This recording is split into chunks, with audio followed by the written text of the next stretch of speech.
யாரு தான் சொல்லுவா அப்புறம் என் கதையா? அம்மா அப்பாவும் சொல்ல மாட்டாங்க, அண்ணன் ஏன்னா அவங்க முன்னாடியே சொல்லிட்டாங்க, எல்லாம் சொல்லிட்டாங்க. நான் கேட்கல.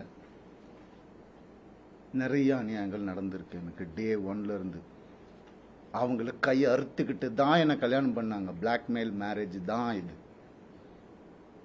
பாருங்க வேணா போட்டோஸை. இன்னைக்கு என்னைய பண்ண வச்சிட்டாங்க. அதுதான் நடக்கும். ஒரு டெத் விஷ் வாங்கிட்டு தான் நான் இத்தனை வருஷம் உட்காந்துருந்தேன். வெளியே வந்த இந்த லாஸ்ட் 2 வருஷம் தான் ஒரு மனுஷனா காத்து வாங்கிறது கூட நான் என்னால் என்ஜாய் பண்ண முடிஞ்சது. ஒரு மனுஷனை என் கூட இருந்தவங்களுக்கு, என் கூட இருந்தவங்க எல்லாருக்கும் தெரியும். இன்னைக்கு யாரெல்லாம் என் கூட இருக்காங்களோ அவங்க எல்லாருக்குமே தெரியும்.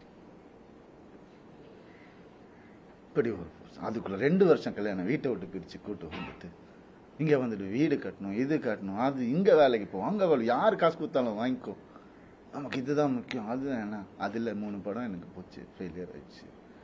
ஏதோ பண்ணேன். அவங்க வீட்டோட ப்ரொடக்ஷனு ஒரு படம் முடியறதுக்குள்ளே இன்னொரு படம் டேட். அப்ப நான் வெளியே படம் பண்ண தேவையில்லை. கம்பெனி ஆர்டிஸ்ட் நான்.